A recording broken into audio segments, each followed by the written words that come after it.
Hello students, my self Nikita Morkar और आज हम देखेंगे फिक्स बीम सब्जेक्ट में से fix beam related one of the example, ठीक है। और advantages of fix beam over the simply supported beam क्या है, क्यों कौन से एग्जाम्पल है, सॉरी कौन से एडवांटेजेस है, तो वो देखेंगे। हमने आगे के लेक्चर में ये एग्जाम्पल देखा था सिलेंड्रिकल शेल रिलेटेड। फॉर एक बार आपको रिवाइज करवा देती हूँ। सिंपल सा एग्जांपल था जिसमें हमें मैक्सिमम शेयर स्ट्रेस की वैल्यू फाइंड करनी थी और change in dimension of this shell की वैल्यू फाइंड करनी थी। तो मैंने जैसे आपको बोला था कि sigma C circumferential stress, longitudinal stress, circumferential strain, longitudinal strain, आगे maximum shear stress, the change in diameter, change in length, ये सारे फॉर्मूले कैसे डिराइव होते हैं वो हमने ऑलरेडी डिराइव कर लिए हैं, ठीक है। और डायरेक्टली वो डिराइव करे फॉर्मूले को यहाँ एग्जांपल में हमने यूज़ किया, ठीक है। तो पहले आप जाकर वो सारे वीडियोस आपको देखने हैं जिसमें हमने सिग्मा सी कैसे फाइंड किया, सिग्मा एल कैसे फाइंड किया। ये टाउ मैक्स का क्या था कि principal stress, tau max means के maximum shear stress means what, that is equal to the sigma 1 minus sigma 2, sigma 1 minus sigma principal stress, major principal stress minus minor principal stress divided by 2, where हमारे पास जो major principal stress है okay वो sigma 1 है और जो minor principal stress है वो सिग्मा 2 है, ठीक है। और क्योंकि सिग्मा सी जो है वो सिग्मा एल से ज़्यादा है, इसलिए हमारे पास जो सिग्मा सी है वो सिग्मा 1 होगा क्योंकि वो मेजर प्रिंसिपल स्ट्रेस है, उसकी वैल्यू ज़्यादा है। जबकि सिग्मा 2 जो है वो minor principal stress, sigma 2 that is equal to sigma L, वो माइनर प्रिंसिपल स्ट्रेस होगा क्योंकि इसकी वैल्यू कम है, ठीक है। आई होप सो आपको समझ में आ रहा होगा कि मैं क्या बोल रही हूँ। Tau is equal to sigma 1 minus sigma 2 divided by 2, okay. और ये sigma 1 that is equal to what, sigma 1 means sigma C और sigma 2 means sigma L, okay. और because sigma C that is greater than sigma L, okay.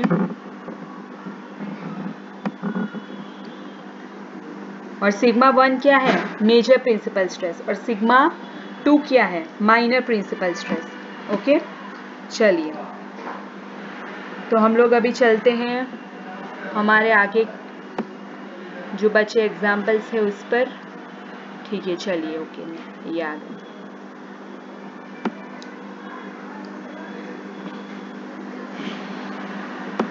Okay, now give the advantages of fix beam over A simply supported beam.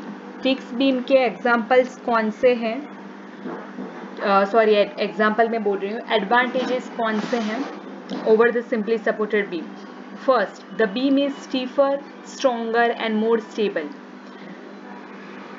Beam जो है वो compare to simply supported beam ज़्यादा strong है, rigid है, और stability भी किसकी ज़्यादा है, फिक्स बीम की ज़्यादा है। आपके पास अगर मैं सिंपली सपोर्टेड बीम बोलूँ तो ये one, for example this one support is of hinge and one support is of roller support, okay. तो आपको ये भी पता है सिंपली अगर हम बोले तो किस में ज़्यादा रिएक्शंस हमें मिलते हैं, रिएक्शंस इन फिक्स सपोर्ट के केस में। फिक्स सपोर्ट में हमें ऑन द फिक्स सपोर्ट पर ऑल 3 रिएक्शंस जो है वो मिलता है।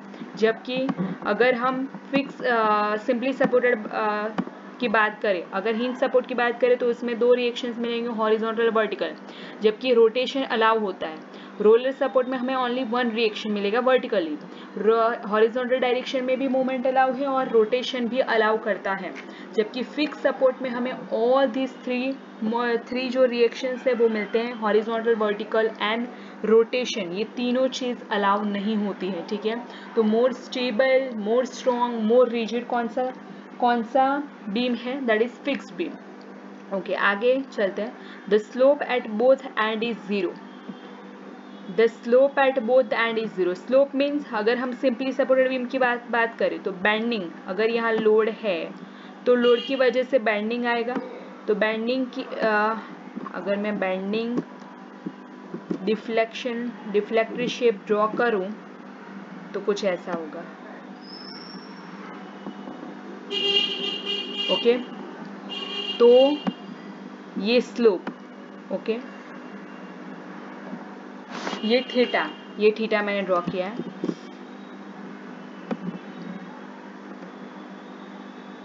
ओके, जबकि अगर मैं फिक्स सपोर्ट में बात करूं तो यहाँ कोई भी स्लोप नहीं है, स्लोप थोड़ी दूर से ऐसे आएगा और बहुत कम हमें डिफ्लेक्शन भी देखने को मिलेगा, ठीक है। ओके, तो स्लोप यहाँ की क्या है, फिक्स सपोर्ट पर जीरो स्लोप होगा, स्लोप कुछ दूरी पर आएगा यहाँ।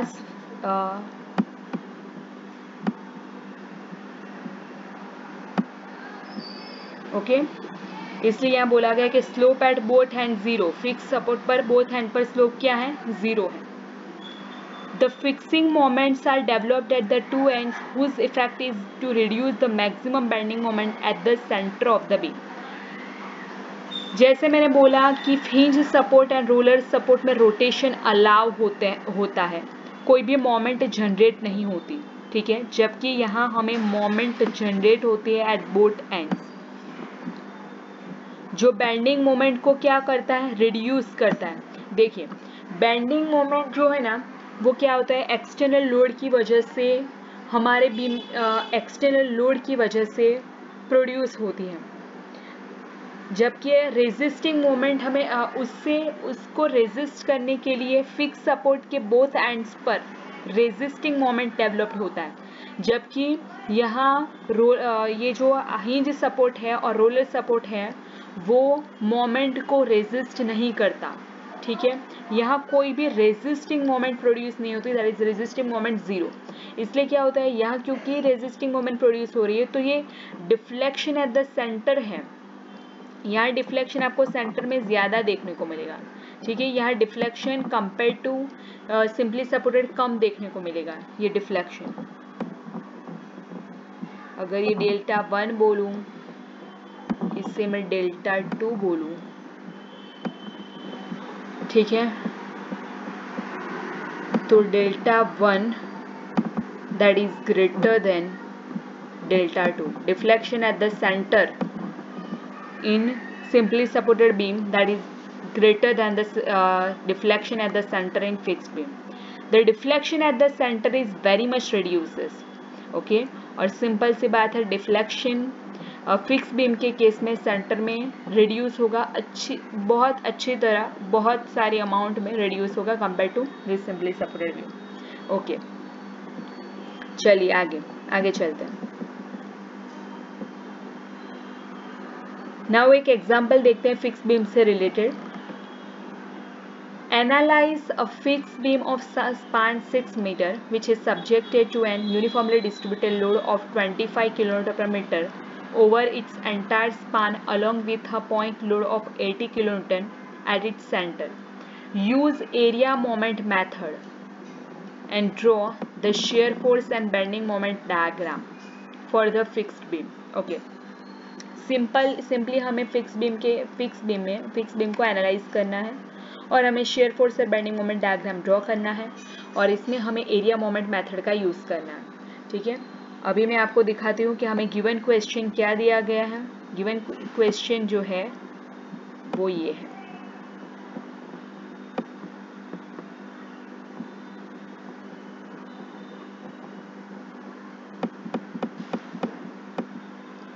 ये हमें गिवन क्वेश्चन है कि फिक्स बीम है, ठीक है, फिक्स बीम है, दिखाई दे रहा है fix beam with a uniformly distributed load of 25 kilometre per metre and point load at the centre that is of 80 kilometre. Okay, चलो सबसे पहले मैं आपको ये फिगर जो सारी हैं वो समझा देती हूँ, उसके बाद हम लोग कैलकुलेशन पर चलते हैं। हमने क्या किया, फिक्स बीम को सिंपली सपोर्टेड बीम में कन्वर्ट कर दिया, ठीक है। और हमने पॉइंट लोड के लिए हम लोग फर्स्ट बेंडिंग मोमेंट ड्रॉ कर रहे हैं। ये आपका ये और ये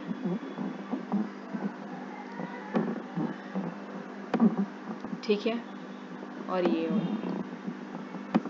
सबसे पहले हमने पॉइंट लोड के लिए बेंडिंग मोमेंट ड्रॉ करेंगे, फिर अलग से यूनिफॉर्मली डिस्ट्रीब्यूटेड लोड के लिए बेंडिंग मोमेंट ड्रॉ करेंगे, और उसके बाद क्योंकि हमने यहाँ सिंपली सपोर्टेड कंसिडर करके करा ना, तो अभी हमें फिक्स बीम चाहिए।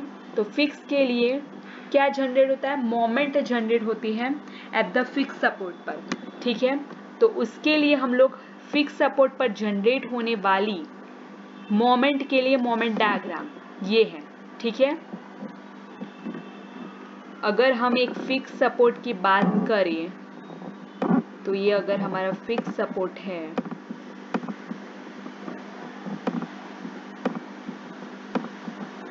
तो इस फिक्स सपोर्ट में कौन से रेजिस्टिंग रिएक्शंस आएंगे, ये मोमेंट जनरेट होगा, ये वर्टिकल रिएक्शंस जनरेट होंगे,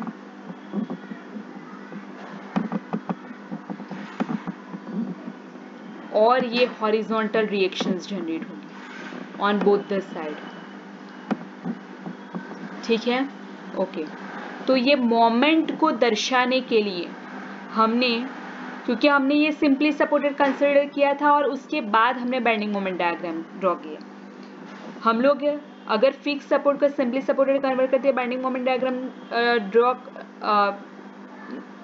आई मीन अगर हम simply supported directly fix beam का बेंडिंग मोमेंट डायग्राम नहीं ड्रॉ करते, उसका कॉम्बिनेशन तीनों का ये हो जाएगा, तीनों का होकर कॉम्बिनेशन ये होता ये है, ठीक है।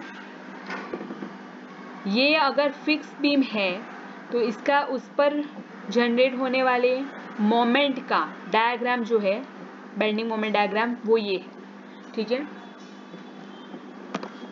हमारे इजीनेस के लिए हमने उसको पार्ट्स में कन्वर्ट करने के बाद कन्वर्ट करके बेंडिंग मोमेंट डायग्राम ड्रॉ किया है, और लास्ट में उसका जो रिजल्टेंट डायग्राम है वो ये है, ठीक है। चलिए तो स्टार्ट करते हैं।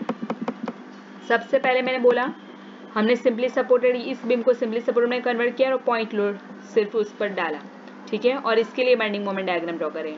तो ये 80 किलोन्यूटन लोड यहाँ सिंपली सपोर्टेड में ऑब्वियसली क्योंकि हॉरिजॉन्टल लोड है नहीं तो हॉरिजॉन्टल रिएक्शंस आएंगे नहीं, तो सिंपली हमारे वर्टिकल रिएक्शंस ही आएंगे।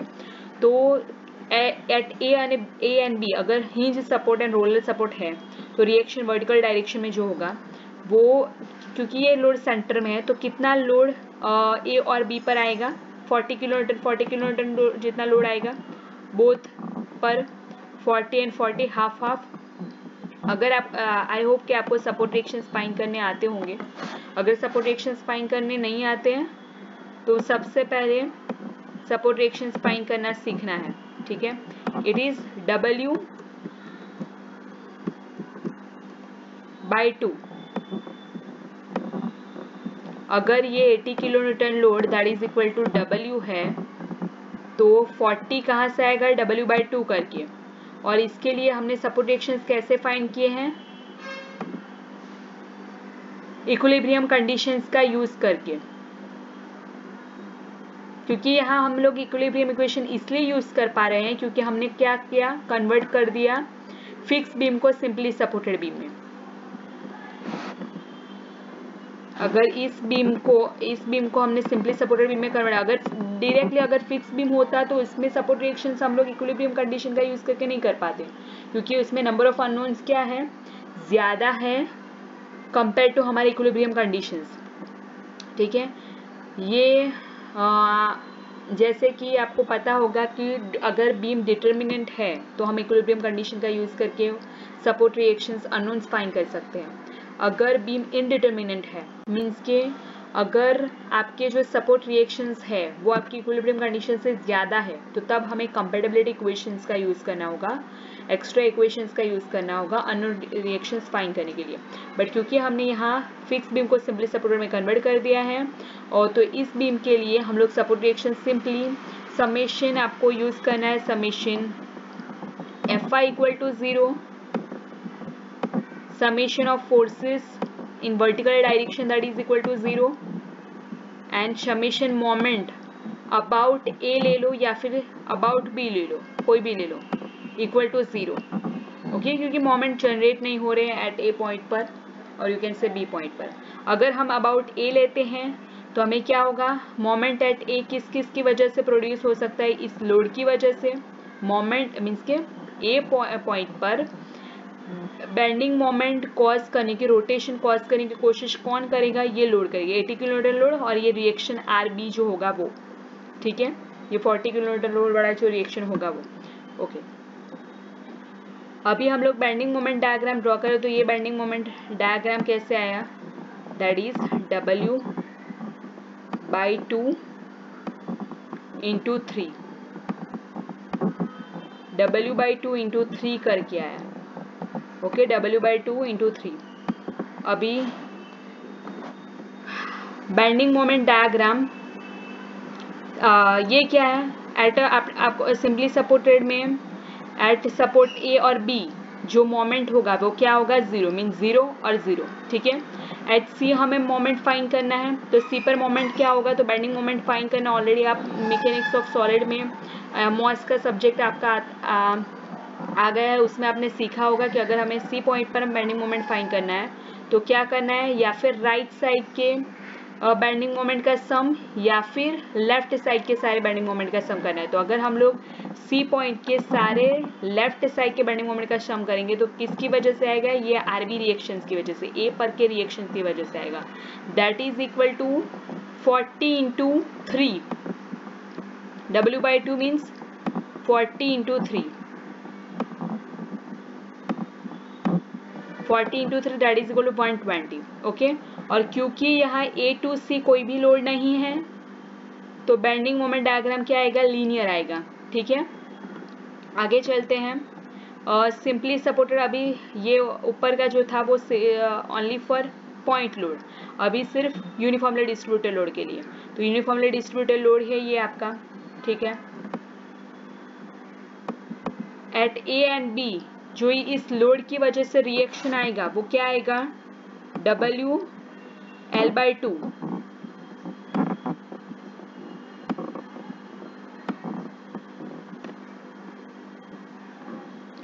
और बी पर जो रिएक्शन आएगा वो आएगा WL/2, ठीक है, हाफ।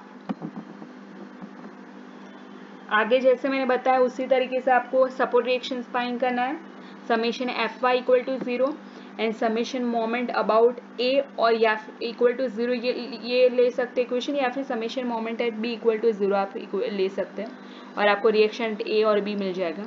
और अगेन सेम हमें ये हमारा जो लोड आएगा वो क्या आएगा, W/L। अगर हमें इसे इस यूनिफॉर्मली डिस्ट्रीब्यूटेड लोड को पॉइंट लोड में कन्वर्ट करें तो, ठीक है, और that is equal to what, 25 × 6, ठीक है।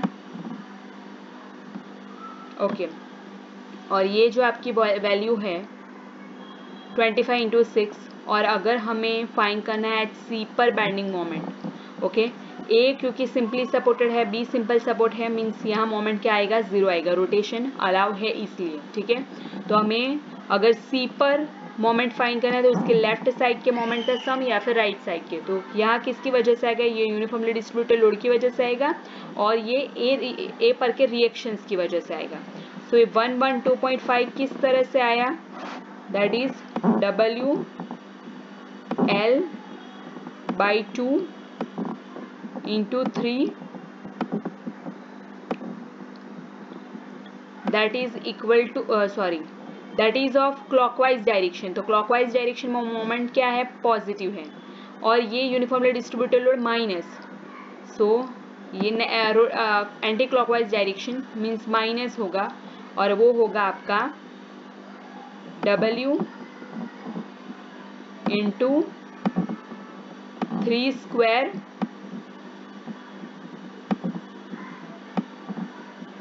डिवाइडेड बाई 2, ठीक है। और इस तरह से आपका 112.5 आया। और ये मोमेंट एट ए और मोमेंट एट बी, ये क्या है, ये फिक्स सपोर्ट अगर होता तो फिक्स सपोर्ट में यहाँ कुछ मोमेंट जनरेट होती और बी पर कुछ मोमेंट जनरेट होती, तो वही आपको लिखा है moment at a and moment at b. तो वो जो मोमेंट होती वो बोथ द सपोर्ट पर इक्वल सेम होती, ठीक है, इसलिए थ्रू आउट द लेंथ वो कांस्टेंट ही रहेगा एम ए और एम बी। ये जो बेंडिंग मोमेंट डायग्राम ड्रॉ किया है वो इस सपोर्ट के लिए ड्रॉ किया है, सॉरी इस पर्टिकुलर फिगर के लिए ड्रॉ किया है, आप ये बोल सकते हो, ठीक है। कोई भी लोड नहीं है, कोई भी यूनिफॉर्मली डिस्ट्रीब्यूटेड लोड नहीं है, कोई भी पॉइंट लोड नहीं है, सिंपली आपका फिक्स सपोर्ट है विथआउट एनी लोड, और सिंपली आपका रिएक्शंस आ रहा है एट ए पर moment at a and moment b, और ये हमने ड्रॉ कर दिया, ठीक है। और ये तीनों बेंडिंग मोमेंट डायग्राम का सम जो है वो ये डायग्राम आपका आएगा, ठीक है।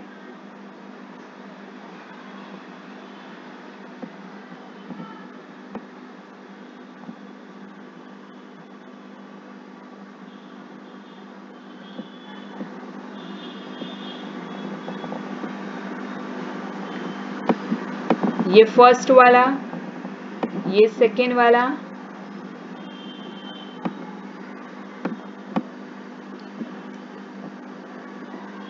और ये थर्ड वाले बेंडिंग मोमेंट डायग्राम का कॉम्बिनेशन करके आपका ये डायग्राम बना है, ठीक है।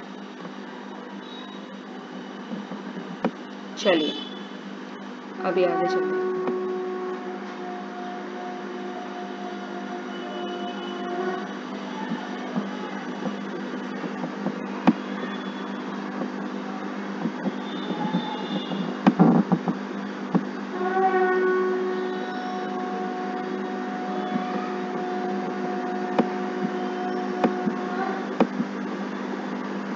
चलिए ऑलरेडी हमने moment at c moment find कर दिया है, that is due to point load के लिए, ये यूनिफॉर्मली डिस्ट्रीब्यूटेड लोड के लिए मोमेंट है।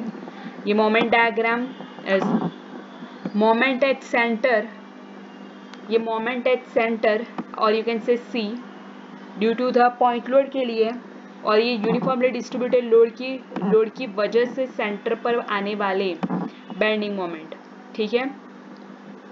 अभी आपको ये बात पता है कि अगर हमें हमारे बीम को बैलेंस करना है तो जितना एक्सटर्नल लोड की वजह से बेंडिंग मोमेंट जनरेट हो रहा है, ठीक है, मीन्स कि यूनिफॉर्मली डिस्ट्रीब्यूटेड लोड और पॉइंट लोड की वजह से जनरेट होने वाले बेंडिंग मोमेंट का रेजिस्टेंस किसके द्वारा मिलेगा, फिक्स बीम के सपोर्ट पर आने वाले रेजिस्टिंग मोमेंट की वजह से, एम ए और एम बी हमने देखा ना, उसकी वजह से, ठीक है।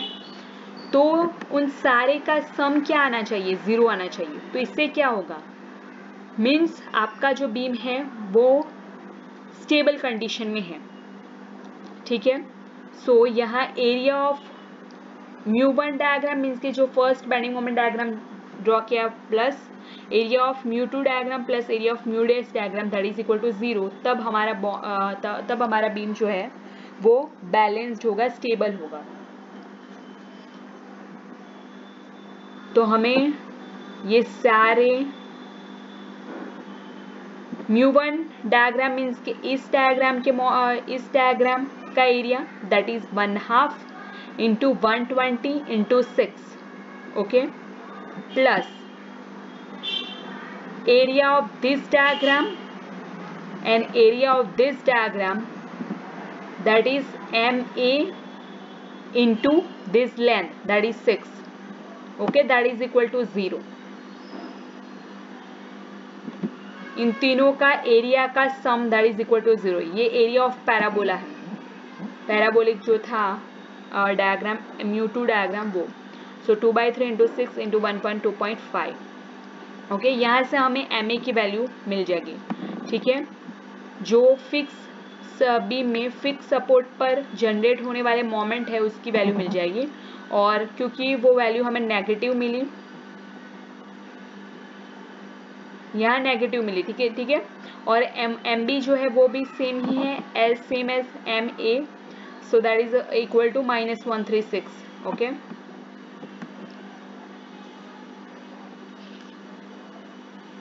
एंटी क्लॉकवाइज है, negative means anti clockwise. Okay, यहाँ हमारा फिक्स सपोर्ट है, यहाँ हमारा फिक्स सपोर्ट है। ठीक है, MA ये A पर anti clockwise means left side पर एंटी क्लॉकवाइज नेगेटिव, यहाँ B पर क्लॉकवाइज, तो राइट साइड पर क्लॉकवाइज मोमेंट नेगेटिव। ओके, इसलिए यहाँ वैल्यू नेगेटिव आई। चलिए, तो यहाँ से हमने MA और MB मीन्स ये जो MA था और ये जो MB है उसकी वैल्यू मिल गई जो हमारे पास नहीं थी। ठीक है, फिक्स एंड पर जो ये रेजिस्टिंग मोमेंट जनरेट होता है ना MA और MB, वो हमारे पास नहीं था, वो हमने फाइंड कर लिया। ठीक है, इसके अलावा यह हमारा बेंडिंग मोमेंट डायग्राम तो हमने ड्रॉ कर दिया। दूसरा हमें ड्रॉ करना था शेयर फोर्स डायग्राम। ओके, सो शेयर फोर्स डायग्राम ड्रॉ करने के लिए ये रिएक्शंस RA और RB that is due to point load और यूनिफॉर्मली डिस्ट्रीब्यूटेड लोड की वजह से जो आएगा वो है, और ये मोमेंट एट A और मोमेंट एट B जब हम क्योंकि यहाँ हमने फिक्स बीम को सिंपली सपोर्टेड दर्शाया तो ऑब्वियसली यहाँ मोमेंट दिखाना पड़ेगा, तो ये फिक्स इक्विवेलेंट रहेगा वो फिक्स बीम को जो फिगर है उसको। ठीक है, ओके। सो अगर शेयर फोर्स डायग्राम हमें पता है कि शेयर फोर्स डायग्राम कैसे ड्रॉ करना है, शेयर फोर्स हमें ऑल द पॉइंट्स पर पता होनी चाहिए। तो यहाँ RA के लिए कितना आएगा, वर्टिकल डायरेक्शन 115 किलो न्यूटन, तो ये 115 किलो न्यूटन हुआ। A to C जो है वो क्या है, यूनिफॉर्मली डिस्ट्रीब्यूटेड लोड। तो shear force diagram uniformly distributed load के लिए क्या आएगा, लीनियरली वराइंग होगा, इसलिए लीनियरली यहाँ वराइंग किया। Okay, 80 kilometre downward direction means कि यहाँ 40 और यहाँ 40। ओके, और फिर अगेन ये आपका 115 किलोमीटर अपर डायरेक्शन में है, तो यहाँ हमारा यूनिफॉर्मली डिस्ट्रीब्यूटेड लोड है इसलिए वो लीनियरली वराइंग हुआ मीन्स लीनियरली, और यहाँ 115 किलोमीटर न्यूटन लोड है इसलिए 40 to 115 किलोमीटर लोड यहाँ इंक्रीज होगा, और फिर यहाँ से 115 नीचे जाएगा। ठीक है, आई मीन यहाँ ऊपर की तरफ जाएगा, अपर डायरेक्शन में है इसलिए। ठीक है, ओके।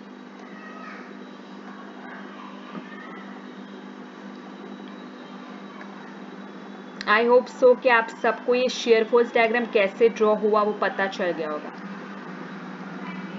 यहाँ देखिए आपके रिएक्शंस अगर आपको नहीं आते हो तो यहाँ दिखाया गया है कि कैसे रिएक्शंस फाइंड करने हैं।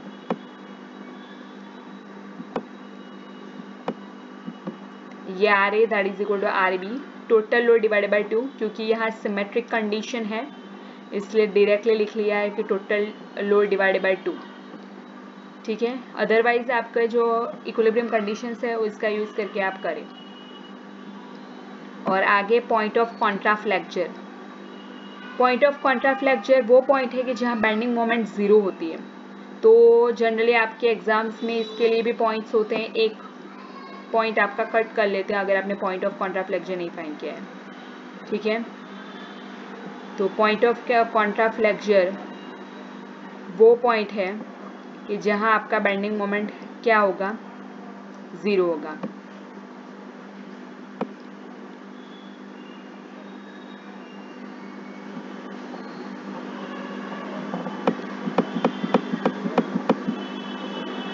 तो यहाँ से किसी भी पॉइंट पर आपका बेंडिंग मोमेंट जीरो है। ठीक है, तो आपने रैंडमली ले लिया कि चलो A से x जितने डिस्टेंस पर A to B हमारे पास हमारा बीम है। ठीक है, A से x जितने डिस्टेंस पर बेंडिंग मोमेंट जीरो है।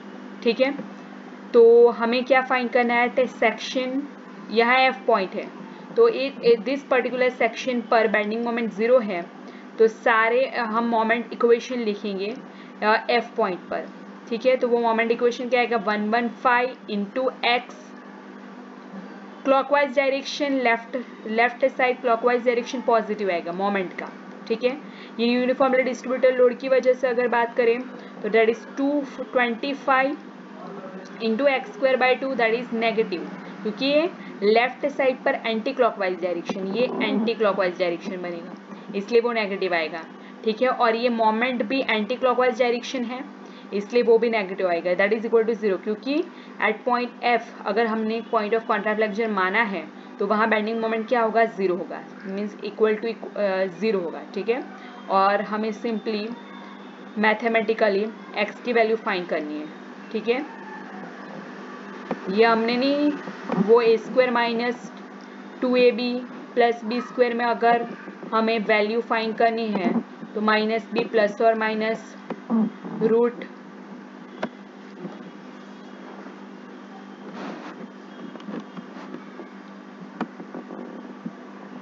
Divided by 2a, I think यहाँ बी स्क्वायर माइनस 4ac आएगा, ठीक है। बी स्क्वायर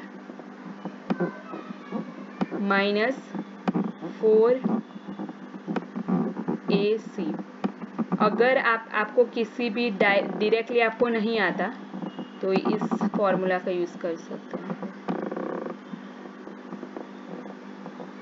इस पर्टिकुलर इक्वेशन में x की वैल्यू फाइंड करने के लिए, ठीक है।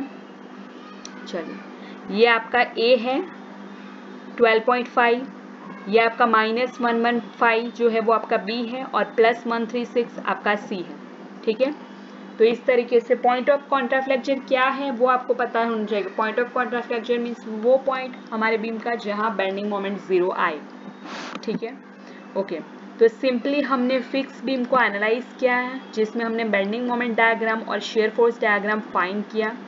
ओके, आपको दिस पर्टिकुलर एग्जाम्पल को करने के लिए आपको सपोर्ट रिएक्शंस फाइंड करने आने चाहिए, आपको बेंडिंग मोमेंट ड्रॉ करना आना चाहिए, शेयर फोर्स डायग्राम ड्रॉ करना आना चाहिए। सिंपल ही है, सिंपली पॉइंट लोड से related bending moment diagram draw किया, सिंपली सपोर्टेड में कन्वर्ट करके, फिर आपका ये uniformly distributed load, simply supported पर यूनिफॉर्मली डिस्ट्रीब्यूटेड लोड से को लेकर हमने एक बार बेंडिंग मोमेंट डायग्राम ड्रॉ किया, फिर फिक्स बीम है इसलिए उसका फिक्स सपोर्ट पर आने वाले मोमेंट के लिए हमने बेंडिंग मोमेंट डायग्राम ड्रॉ किया, और फिर ये तीनों का कॉम्बिनेशन ये आया, ठीक है। और फिर हमने simply shear force diagram draw कर दिया, शेयर फोर्स के लिए, ऑल द शेयर फोर्सेस के लिए बीम पर लगने वाले, और ये पॉइंट ऑफ कॉन्ट्राफ्लेक्शन।